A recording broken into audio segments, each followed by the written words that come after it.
Welcome to episode number 4 of Bridges with Reverend Briana Lynn hopping on this podcast. She names the shadow and she's deeply rooted in integrity. She doesn't put up with the bullshit that she sees around her in her circles. One thing I love about Reverend Briana Lynn is that she is always a student. She's truly just trying to learn from everyone, but she's also got some pretty good credentials as well. She's got her master's in peace education from the United Nations of University for Peace, and also she's currently working on her PhD in ancient Celtic and Albion spirituality. So come take a nice, fun, deep dive with me. I went and visited her home in Southern California. Beautiful place. It was an experience of just profound connection, not just with her, but with the land itself. Every step that we took revealed this depth of gratitude and love. So come enjoy a conversation with me and Briana Lynn. Let's go. All right. We are here. Yes, we are. We made it. We did it.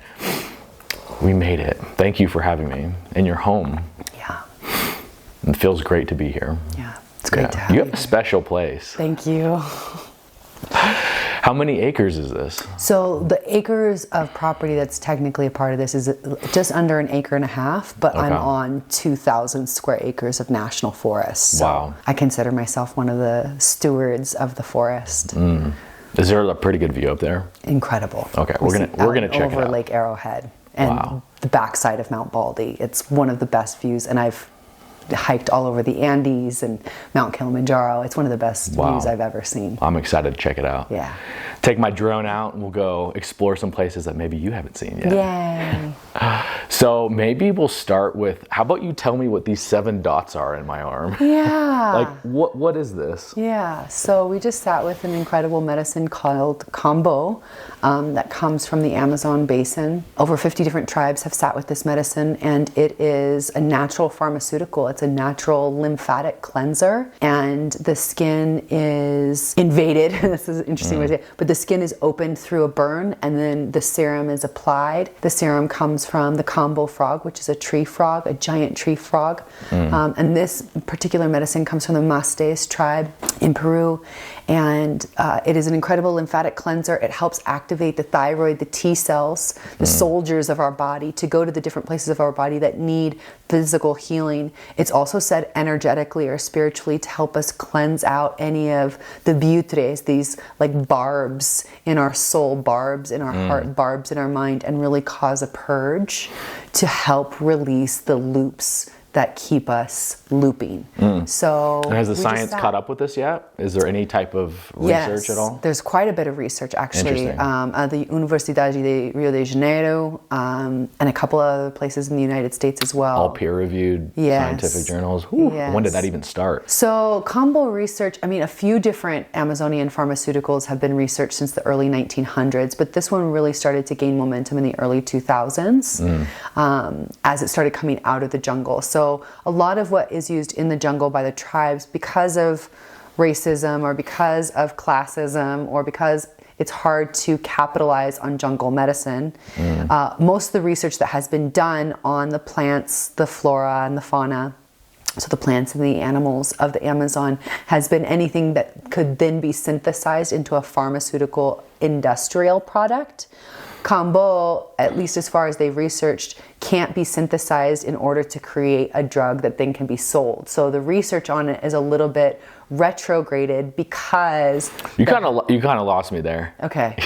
So I'm not the sharpest tool in the shed. Can you explain it? Can we put it in ChatGPT and say, explain it as if I'm 12? Yeah. So a lot of our medicines that we can get from a pharmacy come from plants and animals from around the world, including from plants and animals from the Amazon.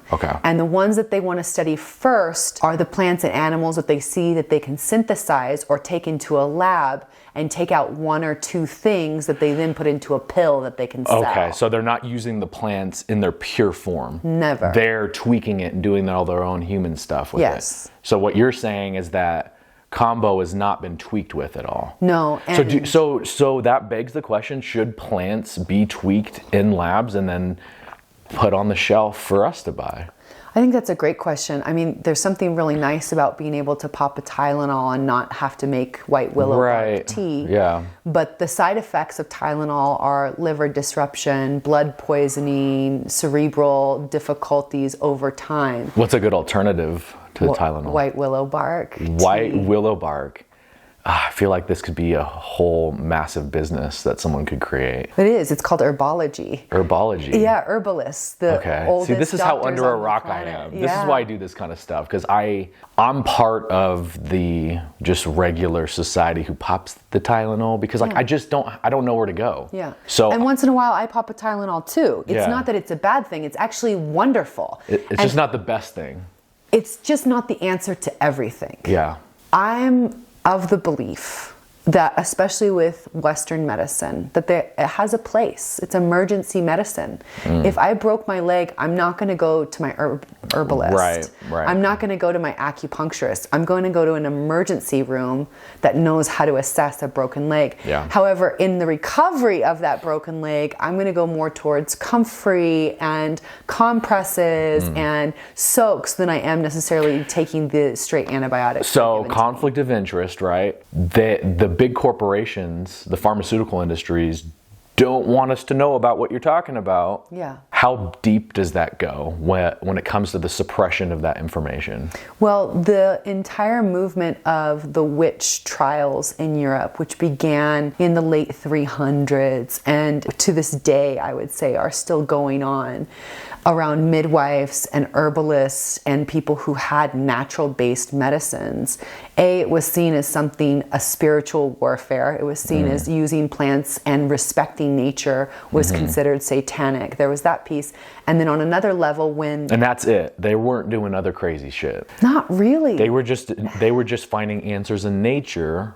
And the people that, see, this is what I get curious about. The people that put them at the stake, right? Did they truly feel threatened by them, or were they just bad people, or a little bit of both? So what we see in history, and we're seeing another form of it now, is we've had many apocalypses. Right. We've had many end times where a civilization will fall, or the normalcy of daily life comes under threat due to war or plague or change of higher infrastructure. Something changes there, right? The king dies, the entire council goes missing, something like that. Right. When something like that happens and normalcy is threatened, there's one of two ways that society can go. One way is we come together in community and we support each other. And the other way is fundamentalism. And we see it in all types of spirituality. The revolution that happened in Iran from the late 60s into the late 70s. Where's that at? Iran is in the Middle East. Sorry. I thought you said Nidron. No. Iran,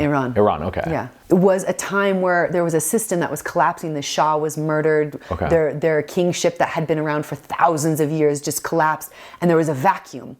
And you saw this rise of a revolution that was about women's rights, that was about equality, that was about, being who you are. And you also saw the rise of what is now known as the Republic of Iran and the Islamic Republic, which was an incredibly fundamentalist-based spirituality that was extremely conservative and controlling. And what happens is, if we don't have strong community based in respecting children and women and Mother Nature, society goes to fundamentalism. So in the time of the witch trials, we saw the expansion of the Roman Empire throughout Europe, right? We had 628 indigenous languages spoken throughout Europe. There are 6 left to this day. Wow. The expansion of the Roman Empire. And then you saw the fall. The fall of the Roman Empire began around the 300s. Constantine III was like, what do we do? Converted the entire empire to Christianity, Catholicism, centralized the religion, and basically began to say, if anyone doesn't practice this religion, you're not Roman, and by that, you could be killed. And so all these different indigenous traditions, which were local, started to rebel, started to say, we're not going to do that. So that's how Catholicism started. Yes, Catholicism on the and basis Christianity. On the basis of fear, if you do not believe this, then you're going to die. Yes. Why did?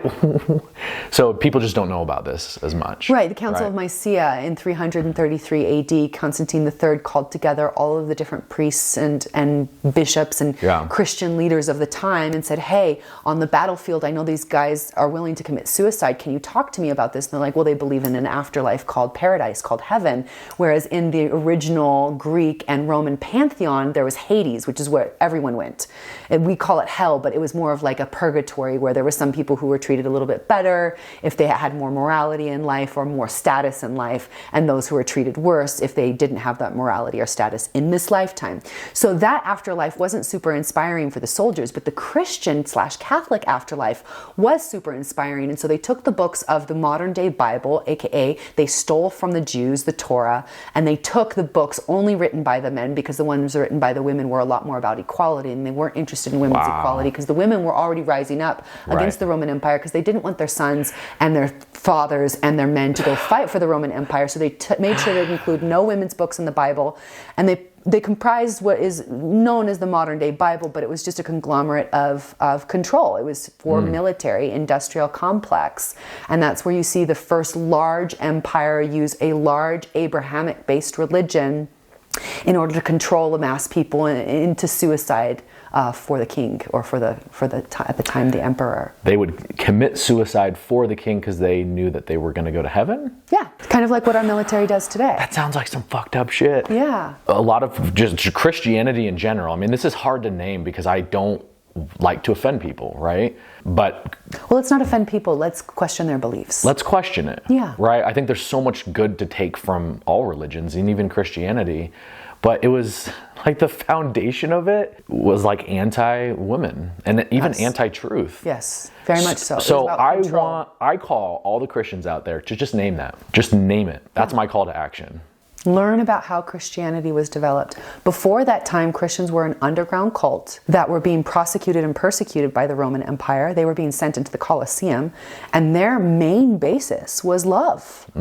They said, we don't want to participate in a centralized government. We don't want to participate in a centralized religion. We want to participate in local religion based on love. And the number one leaders of the Christian church before it was constitutionalized or institutionalized by the Roman Empire were women. Women were leading the Christian revolution throughout the Roman Empire because it was based on equality. Jesus' right-hand person was Mary Magdalene. Right. Shout out Mary. Shout out Mary. What's up? Long live the mother. Yes. This is a lot of information, and it's a little bit traumatic because like I grew up Christian. And so I'm still putting together these pieces, and a big piece of the puzzle that I'm still putting together is Jesus. Because when I left Mormonism, I kind of threw the baby out with the bathwater, and I just stopped believing in all of it. Yeah. Turned atheist. This was like a decade ago. And I've since then been very magnetic to Jesus, like the real Jesus. And I do think that there's like something so beautiful in that story. So who is the real Jesus? Who is the real Jesus? Yeah. The real Jesus would be someone rising up in Palestine right now saying we are not going to support this empire trying to take over our people. He was a dark brown man who said, fuck you to the Roman Empire, who said, give Caesar his money and claim your soul. Do not say yes to a centralized government. Jesus wasn't killed for what he was saying spiritually. Jesus was murdered for what he was saying politically. Ooh, so Jesus was political. Okay, I love that because I'm trying to get more political, right? I keep hearing at different conferences, and like as an example, this Abundance 360 conference that I went to, which is amazing. And the guy, Peter Diamandis, that runs it, the guy is absolutely incredible, and he's changing the world in real time. But one thing I remember that he said this week is, hey, I'm not trying to get political or take sides. And there's a part of that I don't resonate with, because we need to take sides. Neutrality is the tool of the oppressor. Martin Luther King said that, Jr. And we have to remember that especially when we have privilege, whether it's white privilege, money privilege, position privilege, education privilege, for us to stay neutral, that's the tool of the oppressor. For us not to say this is wrong. Yeah. We don't have to make a person wrong, but we can make their behavior and their belief wrong. It is wrong to murder children. It is wrong to put people in slavery. It is wrong to extract natural resources from an area and not properly pay the people who are the stewards of that land. You'd think that everyone would agree. What is the disconnect? Like, most people I know and that you know agree with that. And I think most of the world is like kind-hearted and they do want what's best for humanity. And so is the problem here that the truth is being tainted, where they don't know what you're even talking about right now? Like, this is the first time that maybe they've heard bits and pieces over here, but you naming all this stuff right now, most of the world just doesn't know about it. I feel that in our education systems, especially in the United States and Western education, we're taught to regurgitate the information that is given to us and not taught to question who is giving it to us and why. I was lucky when I was 15 years old in my AP US English class. Dr. Juan White gave us a lecture on Edgar Allan Poe, the Romantic poet, and how beautiful and flowery and romantic and lovely his language was, and then gave us a test the following week, and I thought I was going to get an A, and I got a D-. Edgar Allan Poe is not a romantic poet. He's a Gothic poet. He gave us all the wrong information in his lecture. And none of us went and looked it up, and this was pre-internet. None of us went and checked out a book on Edgar Allan Poe. No, none of us. And he did not take that grade. And me and my friend Ashley Odukoya were in his, because I'd never gotten a D-. Right, you're like, what is this? I'm a 4.6 GPA student. I graduated salutatorian in my class. So I went in and I was like, what are you talking about, D-? And English is my forte. Yeah. And he said, if you ever again believe what a teacher tells you without checking the resource yourself, you're fucked. Ooh, such a good lesson. In public school. Yeah. Here in the Inland Empire, Ontario, in Southern California, I got schooled at 15 years old. So that's when I started to see that the information that's given to us, that we are told that this authority, this preacher, this teacher, this government official, because they have authority, we put them in a pyramid. And those that we see on the top of the pyramid, we see as knowing more than us. But there is no pyramid. The pyramid is a lie. We are all equal. We are all equally fallible. We are all equally sad. We are all equally in grief. We are all equal to be able to fall in any moment.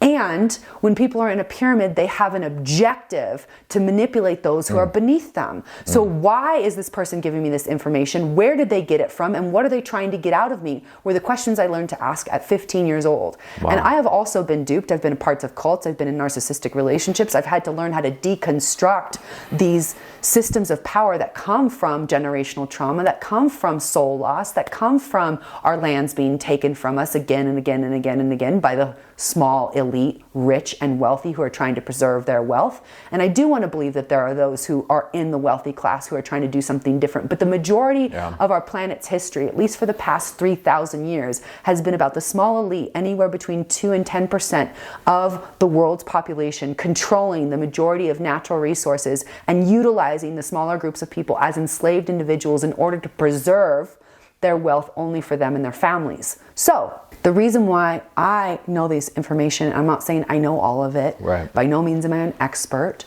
But the reason why I started to dig was because I learned from early on, everyone has an angle. Everyone's got an agenda. Everyone's got an agenda. Do you have an agenda? Absolutely. Yeah. My agenda is to wake myself up more and more every day. My agenda is to get more in contact with Mother Earth, because I know the only thing that feeds my soul is connection. I want to connect deeply with Mother Earth. I want to connect deeply with you. I want to be an advocate for plant medicines done in integrity. I want to support people waking up to their soul, because only when we wake up to our soul, we'll see that money and fame and sexual promiscuity in the junk food sense, any sort of junk food essence in our consumption will never fill our soul. We all have a hole in our soul, and it's called existential mystery angst. And the only way we get in touch with that is by relaxing into the mystery and understanding that we will never know what it is that we think that we'll know. And as long as we try to fill that with consumerism, which is what capitalism is, it's the lie that we can actually fill that part of our soul with something out there. As long as we continue to do this fame game, or trying to build a brand, or trying to make this more money to fill our soul, we will constantly be consuming and taking from others. We will be taking advantage of others in the name of our soul. But the only thing that gives us that is connection. Connection to other humans, connection to animals, connection to Mother Earth herself. I love the agenda. Yeah. I had a revelation as you were talking. Yes. You need to create your own Briana ChatGPT. So that's possible now, right? So that we have the technology to do that. I know that it all connects, but like, would you ever consider doing that? Maybe. I'm not opposed to anything I don't know about entirely. I feel like as a starting, I would play around with it. Like, hey, tell me about this and tell me about this. It's a rabbit hole of information. Mm-hmm. I don't have the time to research all of it. Yeah. And there's a part of it where it's like, I'm not good at what you do. I'm not good at researching it and bringing it back and, you know, you having me on your podcast and I can tell you everything. Like, I'm just not good at that, but you're good at it. So is it like, I'm just trying to connect the dots as like basically humans have been lied to. Yes. What? That feels so good to say. Yeah. We've been lied to. We've been lied to. What's the glimmer of hope? What's the light? Who's in the public eye right now that I'm not saying you fully align with, but what's that like bit of hope that we have for humanity? I would say, as far as person-wise. Yeah. The 13 grandmothers who counsel the world, the indigenous. The 13 grandmothers who counsel the world. Tell me about that. So there's a group of 13 grandmothers, I think one of them just passed away actually, who were gathered by a woman who is studying her PhD, different indigenous grandmothers from around the world to counsel the world on what do we actually need? What are we so hungry for? What's this drive? What's this rat race? This patriarchal, white supremacist, wetiko, consumerist rat race. What's the basis of that? How do we address that? And they all started to speak about this thing called soul loss, or what I've just called wetiko, which is a Lakota term for the extreme greed that comes from someone not knowing how to connect to God through their own experience. Thinking that they need to connect to the infinite, whatever you call it, the mystery, orgasm, God, goddess, whatever we call it. If we are convinced that we need an imam or a priest or $1 million or this to actually settle our soul, a partner, when I get that job, when I fulfill my dharma, whatever you call it, anything external. Check that box. Anything external that we think will fill the ima, the existential mystery angst, we are lying to ourselves. The only thing that will fill that is contemplation, meditation in nature, an actual connection to being a human animal in the cycles of life. We have lost that as a species, especially as white people. We are the furthest from our indigenous connection. Like I said, we had over 620 indigenous languages, thousands of different tribes that had localized spirituality that was completely demolished by the Roman Empire and the expansion of the Christian Catholic Church. When we lost our ability to sing to the sun, moon, and stars, when we lost our ability to make fire, when we lost our ability to know who we were in and of ourselves, the way that we started to understand self was by the worth that we could create in the world and the accolades that were reflected back to us. We were no longer self-sourcing, we were resourcing. We were looking for resources rather than actually becoming the source connection to God. So when we lost our connection to source, we became wetiko, we became soul lost. Our souls got lost. And we thought that we could export it in a religion. The Abrahamic religions, while they have a mysticism and an essence that is true, where you can still find God in essence through them, the majority of the Abrahamic religions, Judaism, Christianity, and Islam, and even Buddhism and Hinduism, they have a mysticism base in them, but the majority of them are being used right now to co-opt people's minds and souls to believe that we need to export them to someone else, or a ritual, or an idea, or a belief system in order to achieve connection or enlightenment or source. That's still resourcing our soul. We will constantly be lost in that, and it's really easy to hijack someone's resource soul into become a tool for a military-industrial complex, to become a tool for capitalism, to become a tool for a government that then manipulates the people for a small group of usually corporate interests. So the religions on the planet right now, by and large, I would say at least 95% of those participating in the world religions right now are either co-opting or being co-opted for larger governmental and corporate interests, not actually for personal spirituality. It's like the definition of corruption. Yes, that's exactly what it is. It's overwhelming. Yeah. Like that information is like, what do you do with it? Take a deep breath. Oh God. All right, deep breath time. And we ask, okay, then how do I connect? And what does connection feel like? For me, connection is joy or grief. It's deeply honoring my emotions and seeing them as the cycles of life. There'll be times where I'm in joy, and there'll be times where I'm in grief. There are times when I'm in summer, there are times when I'm in the autumn, there are times when I'm in winter, and there are times when I'm in spring. Understanding that life is a revolution. Life is one big revolution. It's constantly evolving. And to be in honoring of the cycles, like the cycles of nature, the seasons, to be connected to seasons, to learn how to grow our own food is a spiritual practice. Even if it's just sprouts in your kitchen. Learning how to be conscious of our breath and our belly is a spiritual practice. Learning how to get quiet in ourselves and not need stimulus from the outside world is a spiritual practice. Learning how to speak out loud that which we desire and that which we are grateful for. Prayer, spell casting is a spiritual practice. Learning how to connect to the energy of animals and the plants and the soil, the microbiome, is a spiritual practice. It is through our spiritual practices that we reconnect. When we're fully connected, we cannot be co-opted. The biggest tool of revolution is spiritual connection. To love, to the infinite force of what we are and what we have always been and what we will be forevermore. No one can give that to us. No religion, no government, no amount of money can give that to us. And no one can take that away from us either. And that's a beautiful thing. And I'm not against government entirely. I'm not against money entirely. Right, because we have to have some form of government, right? Absolutely. There's got to be rules, and there's got to be boundaries and agreements. Agreements. I would prefer agreements than rules. I would prefer a conversation where we come to... But what about rules as in like breaking the law and going to jail and like protection and safety and all that kind of stuff? I believe it was Machiavelli who said, whichever state has the most laws is the most corrupt. Okay, I agree with that. But there's got to be some base level of like, here's laws that if you break, then there's going to be a consequence. Maybe, right? maybe. I mean, for now, it feels like the punitive system is what humans need. In my ideal, all right, my ideal, whatever that means, is we have such a deep connection that we don't need the rules. That we have an ethical sensitivity. Yeah. Do I need a rule in order to not hit you right now? No, I just, A, don't have the desire, and B, there's an ethical sensitivity of how that would impact you. So I'm going to just drill right down to it because of all the conflict that's going on in the Middle East. Do you think that, because like this is where I'm trying to draw the line of like, we do need rules because of organizations like Hamas, where my perception of them, and I'm incredibly willing to learn more because I think I do have some blind spots with like their intentions and what they're doing, but they cross certain lines where when I was like going, during the combo session, I'm doing that a little bit to Hamas. Like, yo, fuck you guys. Yeah. I'm gonna die for my shit over here. I hear you. Like, you can't do that. And I don't imagine a world where if it's just ruleless, then people are just gonna like figure it out. Like there's gonna always be that like Hamas there. So I guess the drill down question would be, and I didn't anticipate talking about this, but I think it's important, is like, do you think Hamas is like a terrorist organization? So let me tell you a story. Okay. This land belonged to the Takvam people long ago and far away, the Yuhaviatam people.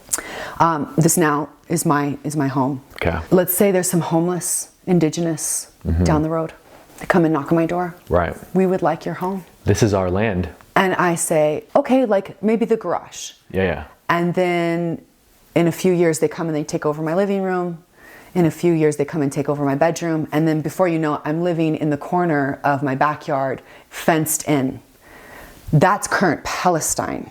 Hamas is the rise of the people in the backyard who watched their brothers get murdered by the people who took over their home. Even if they were indigenous at some time long ago and far away, they haven't been there for thousands of years. Not to mention, there are Jewish Palestinians who are original to that land who are being ostracized by the Israeli government. The majority of Israelis right now are Ashkenazi Jews. They're of European descent. They're not of Middle Eastern descent. And they have come into this land as colonizer settlers who have illegally taken the Palestinian people's land and pushed them into two small, very small areas.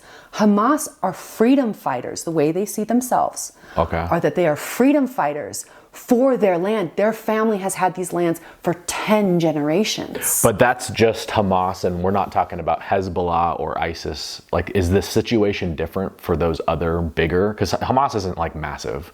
Hamas is small.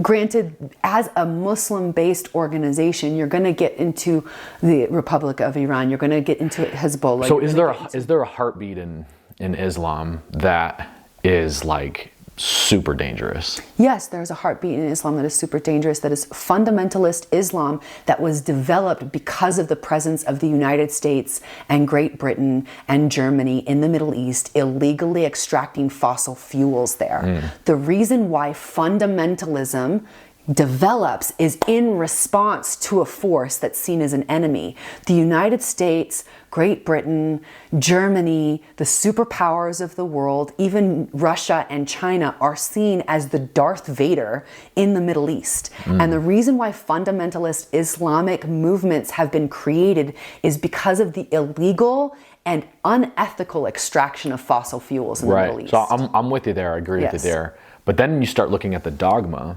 and that's part of the root of the problem. The dogma which has been interpreted in order for them to control the people, just like Christianity. Right. So it's like you have two evils on both sides.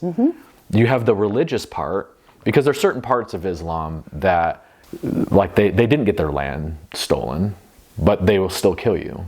Tell me more. Okay. I look at ISIS and Hezbollah, and I know we're taking a total derail, but this is important to have. I look at those organizations as they just want, I'm not saying them entirely, and I'm not putting a blanket statement over all of Islam. And this is an internal battle I'm having. And I think a lot of people have this battle because I've spent time researching this. And when I come out of the research, I look at and name the parts of religion that are massively corrupt when it comes to the dogma of like killing an infidel. Like, you don't believe this, and so you're going to die. My question to you would be, how big of a problem is that inside of Islam? Well, let's go into the Iraq War in 2000. When the Iraq War was declared in 2001 and went until about 2005, we killed 1.2 million Iraqi citizens. Yeah, so much. Ridiculously. Yeah. Looking for Osama bin Laden, who wasn't even Iraqi, okay? Right. So that makes what they're doing almost like, the reason why they kill an infidel is because that fundamentalist group has uprisen because of the presence of the United States. Yeah. And anything that represents the Western presence of the United States is seen as an infection. Yeah. It's seen as a virus. I get that. It's seen as like anyone who it's has the enemy, right? Right. So if there was without justifying it. I'm not saying that you're not, and I get that. Right. I know you're not justifying it. But just to understand, if you've lived Iran and Iraq, we're talking about the Fertile Crescent. These are the oldest civilizations on the planet. Right. These are the first universities, right? These are the centers of thought. How do they go so fundamental? How? Because they've watched their mother get raped in front of them by a U.S. So soldier. that makes them want to then say it's okay to have someone's arm cut off because they stole, or you get stoned to death. So they're killing even their own people. Like, hey, you leave Islam, right? So like, I get the whole America-Middle East conflict. Like, I get that. But now they're killing their own people. It's horrible. It's horrible. So then the question is... It's if you start to think of it like a virus. Right. If they see someone who's infected with the virus, you have to snuff out the virus. Yeah. That's the way fundamentalism works. They start to see people who think differently as a virus. This has happened in fundamentalist Christianity. This happened with Hitler in Germany. Yeah. Anyone who started to oppose his movement was seen as a virus. They were exterminated as well. Yeah. When we see fundamentalist, ethno-religious, nationalist movements based on ethnicity, based on religion, based on identity in terms of nation state, when we see the fundamentalism in that, in anything, Islam,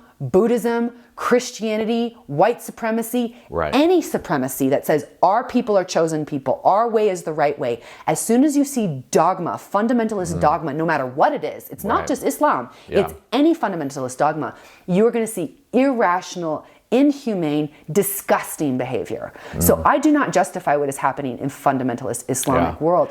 I understand it from a historic perspective because every single religion has done it. Way worse than what they're doing now. So tell me about that, about other religions, right? Because a lot of the heat can go directly to Islam. Because that's the conversation, that's what people are talking about right now. But what about Christianity? What about some of these other religions that slaughtered people? Yeah. Have you heard of Manifest Destiny? It sounds like a movie. Manifest Destiny was a philosophy, a Christian philosophy that basically said, if you had the power to kill the native person, that means you were ordained to do so. So the expansion of the United States, specifically in the mid-1800s, from about 1812 to the 1890s, preachers across the United States were preaching that if you could go out and settle land and murder Native Americans because they were dark-skinned and of the dark, of Satan, you could murder them. If you could actually expand yourself forward, there's a Christian doctrine of genocide, Manifest Destiny. This is also what was used to justify the enslavement of African peoples and the murder of over 6 million Native peoples in the United States, and the enslavement and the torturing of millions and millions of African people. So the Christians have actually been the most responsible for genocide all over the planet. Not to mention what happened in the Philippines, not to mention what happened all over Latin America with Christian Catholicism. We're talking millions of Native people tortured, murdered, raped in the name of Jesus Christ, in the name of Christianity, in the name used and seen as subhuman. And in the fundamentalist movement, were completely, groups of people annihilated, cultures completely erased. So it's actually Christianity that has started rape as a tool of war and genocide of other people through ethno-religious nationalism.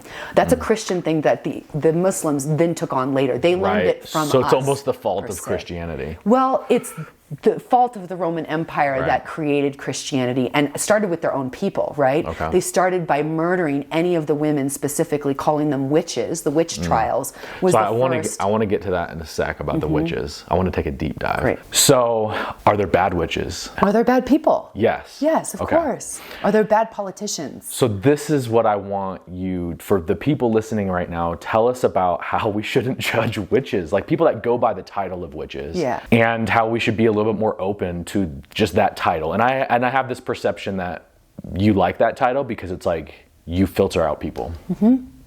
And it's confrontational. Like we talked about earlier, I don't mind conflict. I actually believe conflict is the seed of creation.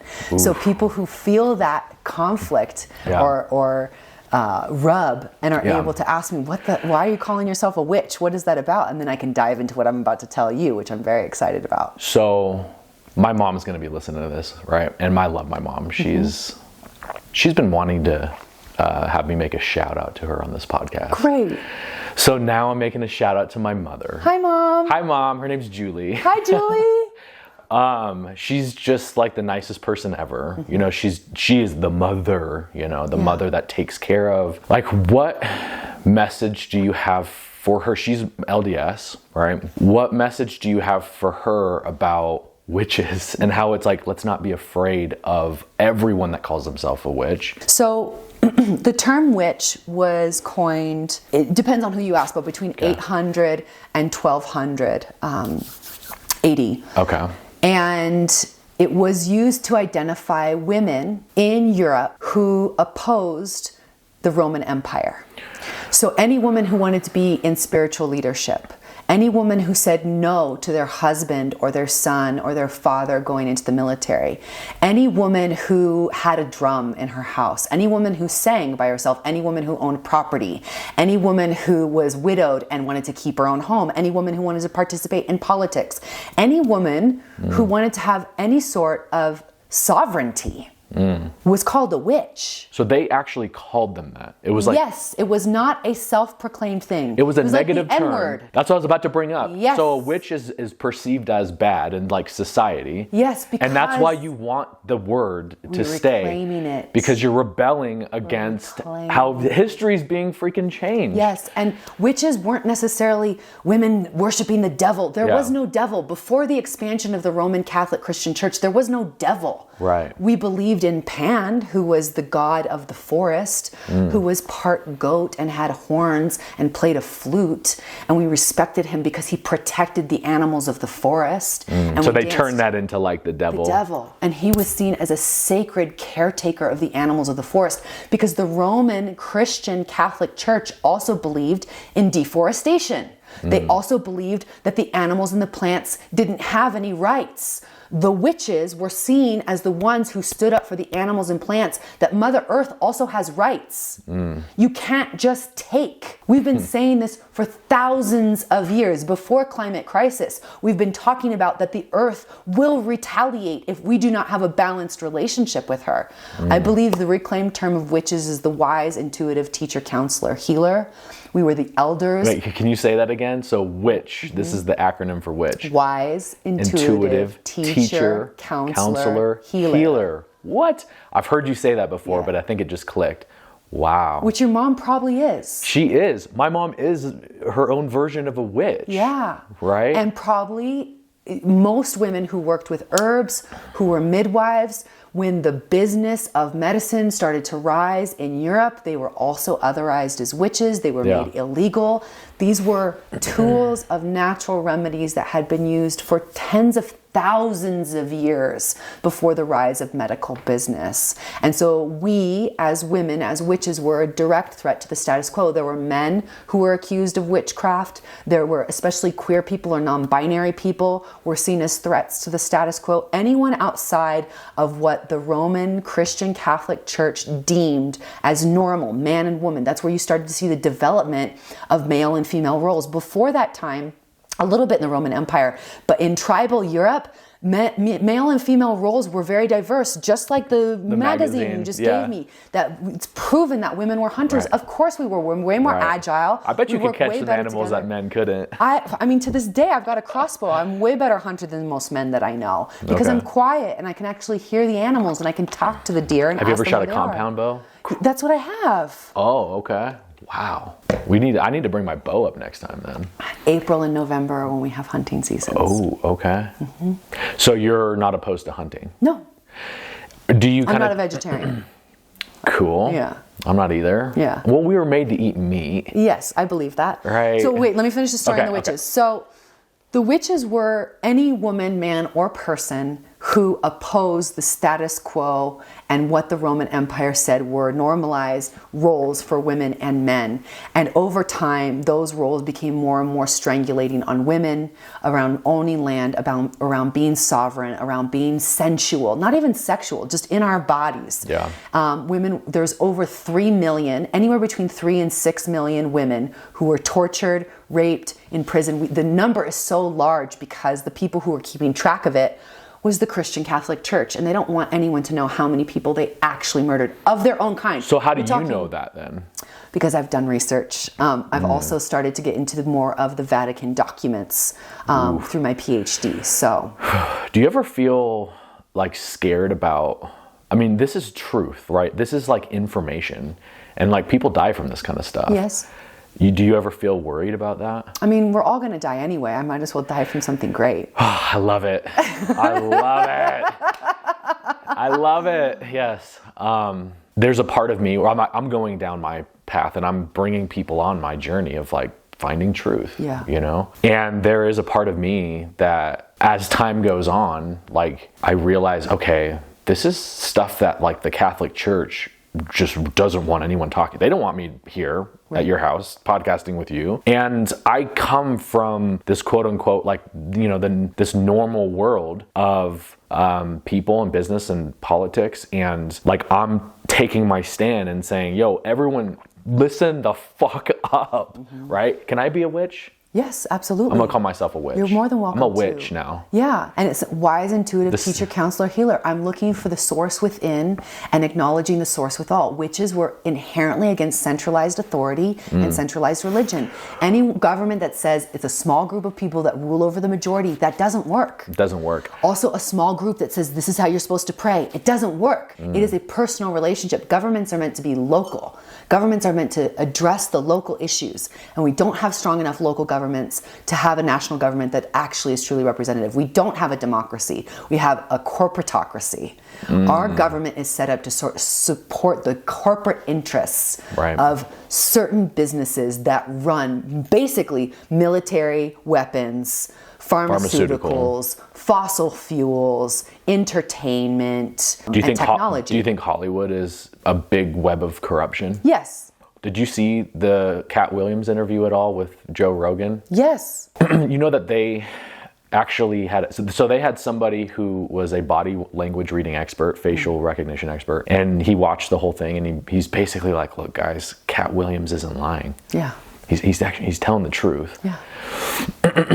This is the world we live in. This is the world we live in. And to start to wake up to that, and the ideal that this world is going to give us what we thought it was going to give us. This is why becoming a witch, or re-indigenization is the other term. Like, we need to return to our indigenous roots. How do we connect with the earth? Even if it's just being outside for a few minutes a day, even if it's learning how to take deep belly breaths, even if it's learning how to regulate our own nervous systems, not based on how much money we make, not based on our fame, not based on who we know, not based on the parties we're going to, not based on how many followers we have. I regulate my nervous system because that is who I am. I am infinite love. I am connected to that source at all times. No one can give that to me or take that away from me. Once we wake up to that, we will become invincible. That is true invincibility, is being connected to that source. No amount of resource is going to give that to me or take that away from me. That's what it means to be a witch, in my opinion. I am sourced. Resources are going to come and go. This is all going to burn, right? This part of Christianity I appreciated. This is all going to burn. It actually doesn't matter.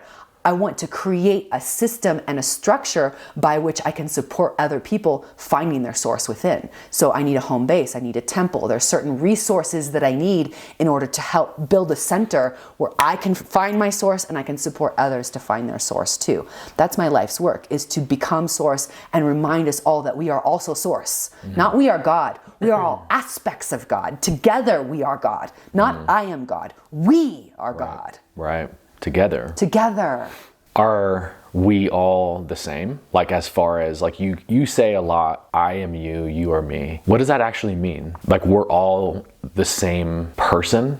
We're all the same soul. We're all the same soul. So there's only one soul in the universe? Yes. Life. Love. Life. So life and love is the soul. Yes. And I've heard the analogy of like a finger, like all the fingers on a hand is part of the same body. Is that what your view is? Yeah, something like that. Okay, so like me and you are the same person. We're just kind of like, hey, going over here, but we're the same. Yes. Yes, exactly. So there's the oneness, there's the soul. Okay. And then that filters down into like our identity, right? We got this identity which is based on our parents, potentially past lives, if you want to believe in that. So do you believe in past lives? I do and I don't. Ooh, tell me about the don't. I find it fascinating to explore these things, and sometimes they help me have a more ample view of reality, but I have no evidence to say that this has actually happened. I have a wild imagination, and to be honest, like, the molecules in my hand were probably a tree at some point, and the minerals in my blood were definitely rocks, and so in that sense, scientifically, I can prove that I've had past lives, but in terms of my identity or an essence of my soul, I don't know. But I do remember past lives. I do remember being a tree. I do remember being a river. I do remember. What was being a tree like? Very was loving. Was it boring at all? No, it was wonderful. What was it? Similar consciousness as now? Like, there's a connection to all life in plants. Okay. There's a simpler essence of feeling all life everywhere all the time. Humans really struggle with that. Being human is very difficult because it's easier with our frontal cortex to disconnect ourselves from life. Without a frontal cortex, you're already always connected to life. The thing that humans think that they want, enlightenment, is actually the thing we got here to be separate from. We chose to become humans this time in order to experience. I've heard that before. Okay, so we separation. came to Earth because we wanted it to be hard. We wanted to be separate. We wanted to be separate from the all-knowing. And from each other. And from Wait, separate from each other? Mm-hmm. Oh yeah, okay, I see what you're saying. The individuation has us believe that we were actually separate. Do you believe in time? No, it's a construct. But like, it's a drum beat, right? It Yeah. helps us keep rhythm to something. It's useful in a lot of ways. You came at a certain time. Right. I had an appointment beforehand. There's a Right. usefulness to it. But when we become slaves to time, we forget that we are timeless and we forget that we are source. So a lot of times, time is a tool of control, a mechanism of control, rather than a useful rhythm for us to dance to. A rhythm can be something that we dance to, or a rhythm can be something that we march harshly to in order to get to someone. It's really about the quality, not just what we're doing, how we're doing it, that we bring to the moment, that we are either with the moment or being driven by the moment. This is a lot for me to digest. So how many podcasts do you go on these days? Because you said you kind of you tapered it down quite a bit. Yeah, I used to go on quite a few. This is my first one this year, so that's fun. Hey. Yeah. Very cool. And I feel honored, by the way, Thank you. that you even let me come in, because I know this is your space. I can tell when I first walked in, I was like, yo, this is Briana's space. Yeah. Don't fuck with it. It's my space. And you're welcome to be here. And I would like to be on more. I think what's challenging with the message that comes through me is it's not very sellable. Yeah. So what does sellable mean? People want to be able to commodify a message. Okay. Break it down into something very simple. Whereas my message has gotten more complex over time, not more simple. And that's how it stays out of branding. It's really hard to capitalize on something that's exploring mystery. I will never know the answer. That's really hard to sell. What's really easy to That's sell is so you're hard in to sell. pain. Yeah. You're in pain and I have an answer for your pain. I've done spiritual life coaching. I've been a mentor. But wouldn't I do that sell though? facilitation. Like, hey, do you want to hear the freaking truth about how the world works and about history? You have to learn how to breathe through your pain and accept that the mystery and the grief of being who we are is part of the human experience. No, most people want the red pill. Most people want a quick fix. Most people want a wake up from the matrix and it will always, no, it will forever be unfolding. You're waking up from the matrix every single day. That's not what people want to hear. They want to be woke and have it be a state and an identity and I'm woke. That's never what it is. We're forever awakening. My message is that we're forever awakening. I will always be fallible. I will always be human. There will always be shadow in my aspects. There's a part of me that will always have ego. There's no enlightenment that you will reach to through what I'm saying and you will get there and be able to tell everyone else what to do and how to be. That part of our ego that wants to be the answer for others and have an answer for ourselves will never be satiated. And anyone who's telling you that they have the answers is either lying to you or selling something. That's a quote from The Princess Bride, one of the best movies ever on the planet. And that's really what it is. It's very hard Lies to or sell. selling? Both. Lies or selling, Yeah. or both at the same time. Yeah, anyone who tells you that they have the answer to the mystery is either lying to you through their crooked ass teeth or they're trying to sell you a coaching program or a spiritual program or something. And everywhere I turn, I see over and over again that there's those types of companies and brands and organizations. Very successful. Very successful. Who else is beating to your drum? Or not your drum, but the drum that's being beat. There's other people out there that are probably doing the type of work that you're doing. Yes. Is there anyone that you want to name here that just to give them a shout out? Yeah, definitely different indigenous groups around the world that are staying in the mystery. Indigenous lineage holds a mystery. Not all of them all the time, but specific indigenous lineage. I definitely want to shout out to my dear friend Del Mar. Del Mar, she's incredible. She's been in the mystery with me since I've met her. We sat in peyote together and she's a lineage medicine holder and has so much wisdom and is also able to stay really humble in what it is that she's doing. One of my friend-tors, she's my friend and my mentor, Cassandra Faye Floyd of the Yoruba tradition. She runs the temple of, I've just lost the name. I'll remember it in just a second. But she stays in the mystery. And while she has tradition and lineage, she also admits that she doesn't know. Is it a growing group of people? Or is it dying? I'm just trying to conceptualize, like, this is a philosophy that you're kind of teaching, and I love it. Yeah. But is it dying or is it growing? Or it's always been, or is it like just, I said, the mystic aspects of Christianity, the mystic aspects of Islam, the mystic aspects of Judaism, the mysticism of Buddhism, the mysticism of Hinduism, the mysticism of Taoism. Mysticism means I stay in the mystery, and through my experience of God, I receive revelation, revealings of deeper knowings into the mystery. And all of the mystic paths say, I may have a bookshelf compared to someone else's book, But in the library of infinity, what the fuck does that mean? Right. So even the wise teachers within the mystic lineages understand the humility that's required. This is why so many of them have gone underground, or when to study Kabbalah, it's hard to find a teacher. If you want to study, deep Sufism, it's hard to find a teacher, because they're so humble and they understand that in the lineage of infinity, what is my bookshelf compared to someone's one book? I mean, who am I to even teach anything? Yeah. So there's always been the mystic path, and for individuals who are interested in exploring spirituality and want a teacher, I would say find a teacher who doesn't call themselves a teacher. Find a teacher who's a student of life. Find a teacher who is learning how to teach as a verb, not be a teacher as a noun.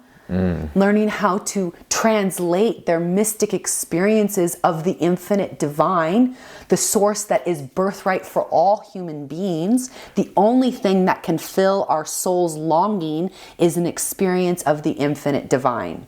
And the lie in our culture is that supremacy, having more money, classism, having the right skin color, white supremacy or whatever kind of supremacy, having the right religion, having the right girlfriend, boyfriend, or partner, having the right home, having the right thing is going to fill your soul. And that is the ultimate lie of our culture. Mystics know that. Find a mystic teacher, somebody who has experience of the divine, who challenges classism, sexism, racism, white supremacy, who challenges central authority, the central authority of spirituality, who's not trying to build a brand, but is building a movement of mysticism. So what about the people that are building brands right now? Anyone who's created a brand in spirituality is a false prophet. All of them. There's not one that I would name. So what advice do you have for me then? Because I'm building a brand on social media. You've seen it and you've interacted with some of it and hopefully enjoyed most of it. Yep. I'm building a brand, but like, what advice do you have for me? And what I'm not trying to make money. I'm not even trying to be popular, but I'm building a brand. So what do I need to be careful? Build a movement, not a brand. Build a movement. Listen to women. Listen to the women around you, specifically Black, Indigenous, people of color. Listen to those who you know will keep you accountable. Listen to those who are willing to say the unpopular thing. Listen to those who've chosen to not make money in the name of speaking truth. Actions are the bloom of the heart. The people who are supposedly spiritual teachers, if you're not giving a good chunk, 10% is minimum, 20%, 50% of your income should be going back to the teachers who gave you your wisdom. We need to be recycling. We need to be understanding that in order to be spiritual beings, we have to be looking at social justice as an integral aspect of who we be and what we stand for. Not just like shout out to these guys, but like integral. Integral. What does that mean? So what's the difference? So also, who is somebody right now that is famous, that is doing that? Is there people that we should get on our radar?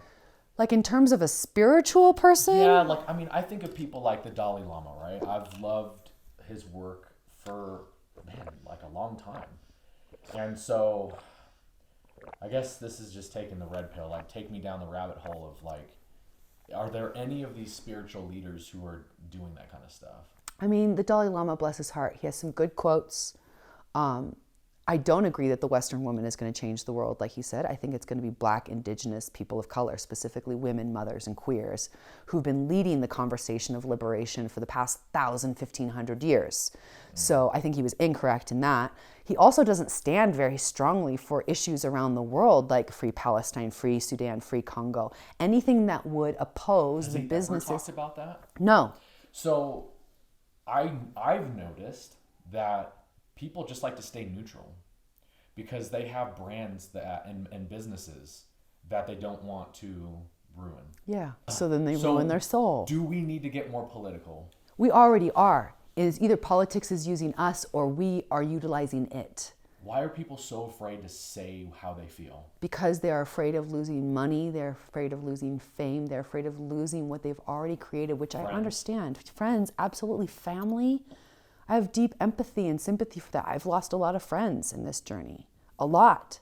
But I've also gained soul family who I know will stand for me. If it was my family who was going through a genocide, I know the people in my world right now would stand for me. And the ones who wouldn't have already vibrated off of my field. People who have a backbone, people who have a spine, people who know how to say when a behavior is incorrect. I want those kinds of people. I need people with an ethical, moral line, not just people who are willing to stay neutral. We can't stay neutral in the face of pedophilia. We can't stay neutral in the face of the poly crisis, genocide, ethnic side that's happening on our planet right now, the ecocide that's happening to our planet. No. So I want to name something real quick. Please. I feel like there's a lot of pussy men out there. And I'm sorry for saying the word pussy. Yeah. I should probably re-wordsmith that, but that's what comes out. Yeah. Pussy men. Yeah. Who have no backbone to stand on. Yeah. One, what's a better way to wordsmith that? And two, but because I want people to feel it. Yeah. Right? And pussy for me is the right word. Like, you're a freaking pussy. Yeah. Well, let's just remember that the pussy brings forth a child. Right, exactly. And it's actually the strongest set of muscles on the human body. I want to change. I would say there's a lot of patriarchal men. And what I mean with patriarchal is they are fake pretending their strength. Yeah. And when it comes down to it, they flop. They kind of like man up in the face. They got muscles. And then They got muscles, they got followers, they got money. But they have no backbone. They have no soul. They'll do anything to keep those. And there are women who are that too. There are patriarchalized women, patriarchal women who've been bought and sold by the patriarchy, who use their bodies to gain followers, who use their beauty to manipulate men and women and other people in order to get what they want. These are patriarchal people. Do you think this is why you've detracted a lot of men? Because they actually agree with what we're saying, but they're like, oh my God, we're getting exposed. Like, we can't be around Briana because she's going to expose me. Yes, 100%. I've been told this directly. I can't be around you because you're speaking a level of truth that will destroy my business. Oh, man. So many conflicts of interest. Yeah. And I say, okay, I understand what you have chosen. Blessings on your journey. Yeah. Well, stay the fuck away from me. Shout out to Gibson Capital, my company. I stamp Gibson Capital on all this. Thank you. I don't care about losing clients.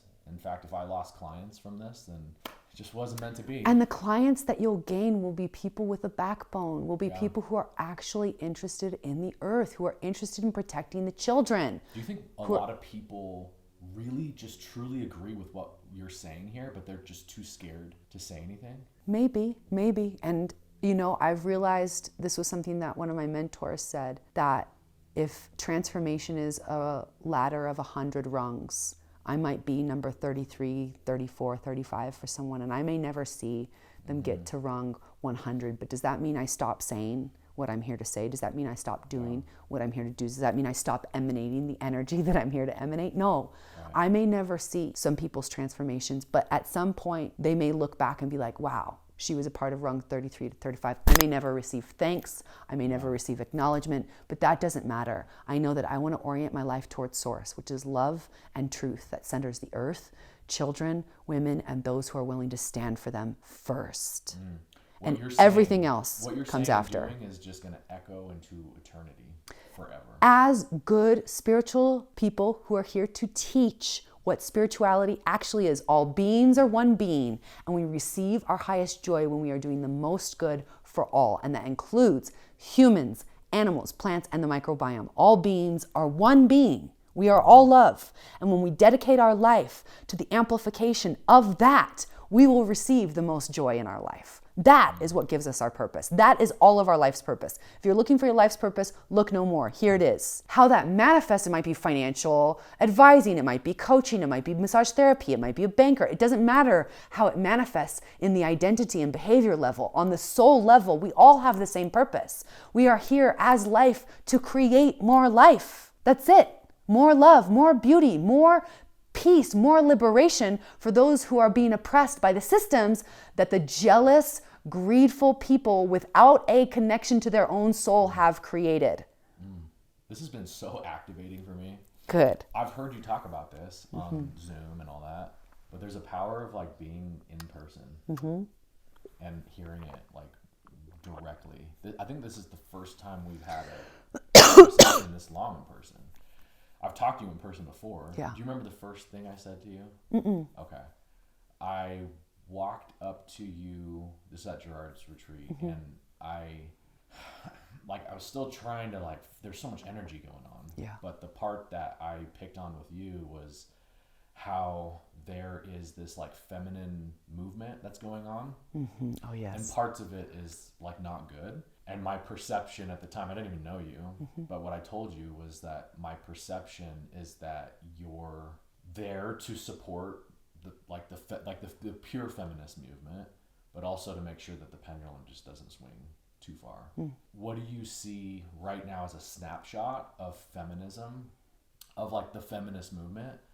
What are some of the holes behind it and the I guess just the flaws right now, and then on the flip side, the good stuff? Yeah, I would say one of the biggest flaws in the feminist movement right now is understanding that we need to center those who are the most oppressed. So we're looking at Black, Indigenous, women of color. So are they doing that though? No, the main feminist movement in the United States is not doing that. So what is their downfall? What are they doing wrong? What message do you have for those feminists right now? It's important that we create intersectionality or conversations that look at race and class and educational access and access to food and water and include that as a feminist movement. We need to look at issues in the United States and around the world where women who don't have access to the same resources that we do, we are also speaking about those issues as feminists. What it means to be a feminist is that we are centering, we are looking at those who've been more oppressed than men, those who are feminine and women. They've been more oppressed than men for the past 4,000 years of the rise of patriarchy, which has given more validation to male-looking, male-acting, male beings than it has to women. And I agree with that. There also is the other side where I feel like our men are massively hurting. Absolutely. And there's a part of this feminine movement that just makes it worse. Right, but see, if we can realize that the men are hurting because of patriarchy, men have been 100%. told that they're not allowed to have emotions, that they're not allowed to express themselves, that they shouldn't cry, that they shouldn't be in touch with who they are. That's a human trait. Right. Being in touch with our emotions. Women aren't any more in touch with their emotions than men. We are just culturated. We are culturized to believe that we are. And it's important, I believe, that part of the feminist movement is all of us getting in touch with our feminine side. I think a truly strong man is someone who knows his feelings and has emotional literacy, can explain what he's feeling in a way that he doesn't have to show it through physical or emotional violence. The reason why the number one killer on our planet right now of men, of women, and the planet is men. Because they have been suppressed by patriarchy. Including themselves, men commit more suicide than anyone else. Yes. So it's just turning around and biting them in the butt. So this is a message for the men as well. For me, I hear your pain, and I think that's an important thing, especially for women to name as well. Is like if men are committing this much suicide, it's yo, it's your fault collectively as men, but also that's sad. It's so sad. It's so sad. It's sad. And the patriarchal ways don't work. And so much of the feminist movement has taken on patriarchy of domination. The main tool of patriarchy is domination. That's what I was trying to communicate with you. Yeah. That's what I was picking up was I sense someone who is so pure in the feminist movement that she can name the shadow inside of the feminist movement. It's taken on patriarchy in the sense that we are somehow better than men. And that's not true.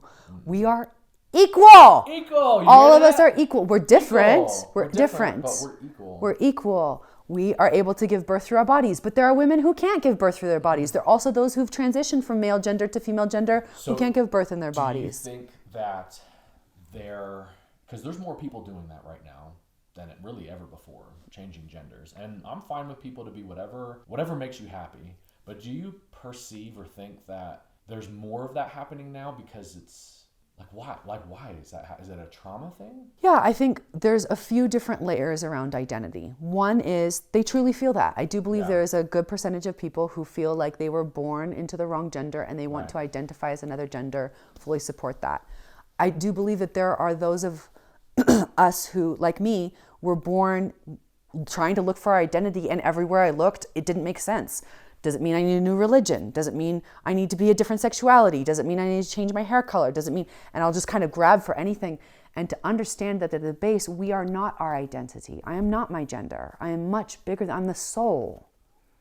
I believe that transgender people have an essence where they are wanting to reach the soul and understand that we are all non-gendered. Right. We are all beyond the binary. So like, what's her name? Aniko, or you know, the singer that's like, I'm high, I'm from outer space. Yes, yeah. So she claims that she's like genderless. Is that what you're talking about, where she's connecting to this higher source? And maybe. I can't speak to her personal experience. I enjoy identifying as a woman. I find it fun and pleasurable, and it's like dress up for me. Mm-hmm. I understand that what I am is much bigger than this. I don't want to identify as a man. Nothing about that sounds fun to me or good. If someone feels like they want to identify as a woman because that sounds fun for them, what more right do I have than this person? Right. Because of my genitalia, and I've been acculturated to believe that my genitalia means skirt.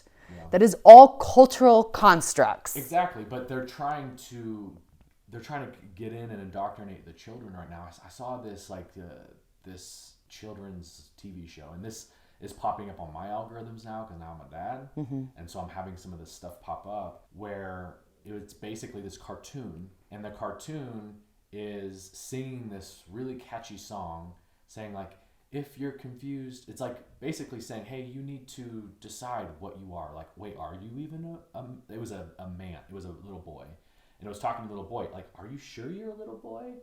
Or maybe you're a girl. And there was a part of me that went off where I was like, we should just let people, it felt like indoctrination. Mm-hmm. And it kind of scared me a little bit because I'm like, there's an agenda coming up where I'm okay if London ended up being transgender or anything, like I would be okay with that. Yeah. But I don't want the media trying to put things in her head saying at a very young age, like, hey, you should be questioning this. Do you think that that's a crossing of the line? What I feel is we have lost connection to our infinite soul. And if we're not teaching our children that they are beyond gender and that they can choose in their own way, in their own time. It's the same thing about sexuality. Should I be teaching a 7-year-old about their sexuality? Probably not. No, like there's certain things you just have to learn later on. It feels like that to me. And also, in terms of transgendered people, they're going to be exposed to them at a young age. So how to have a conversation about that identity with children feels important. But teaching children how to question their gendered identity at a young age feels like hypersexualization to me. Yeah, I agree. It just seems like there's an agenda, and it also can play with their head a little bit. But I agree. I think that's important that you brought that up. Being able to at least teach them, hey, here's different people. Yes. Here's how we treat different people. And there's nothing necessarily wrong with them. This has been such a good conversation. We've ran quite the gamut. We have ran the gamut. It's such a good run. Do you have any other things that are stirring in your head that you just want to talk about that you think are important right now to bring up in your living room on camera? What do you have to say? That staying in the mystery is vitally important, and in my opinion, it's the bravest choice spiritually. It's a lot safer, or a delusion of safety, to believe that you know the way for yourself or anyone else. Because every moment of every day, when we actually lean into infinity, we're learning something new if we can let go of the idea that we know how to get there.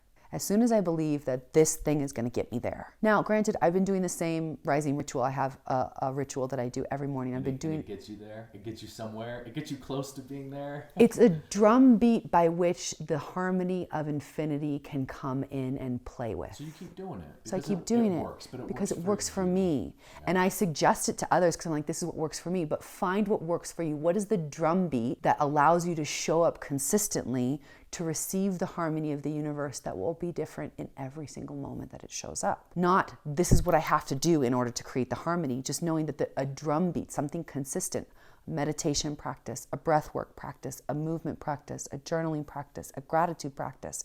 These have been proven for tens of thousands of years to help evoke the infinite mystery, to help evoke God, the infinite one, orgasm, whatever you want to call it, goddess. To have a certain drum beat in your morning and in your evening times to create a relationship with the mystery, to create a relationship with the divine. Prayer, meditation, contemplation, whatever you want to call it, fellowship, I've heard it called many things. Having some sort of practice that gets you in touch with the infinite mystery. Now, when we start to say that we have the one path and that everyone needs to believe this path in order to be on the right way, that is when we limit our relationship with the mystery for ourselves, not for anyone else. Because dictating and saying, oh, if you're not Muslim, or if you're not Christian, or if you're not LDS, or if you're not Buddhist, or if you're not part of the Earth Temple, if you're not New Age spirituality, if you don't believe in aliens, then you don't know the truth. As soon as I do that, I don't limit it for anyone else. I limit it for myself. As soon as I start to believe that my dogma is correct, I don't limit infinity for anyone else. I've just limited infinity for myself. And that's the hardest thing for human beings, is to let go of needing to be right about the thing that we could never truly know.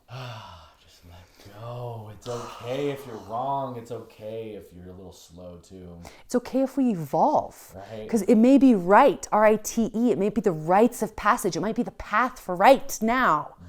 But in 2 minutes or 2 years or 2 decades or 2 lifetimes, that may not be the right, R-I-T-E, the path.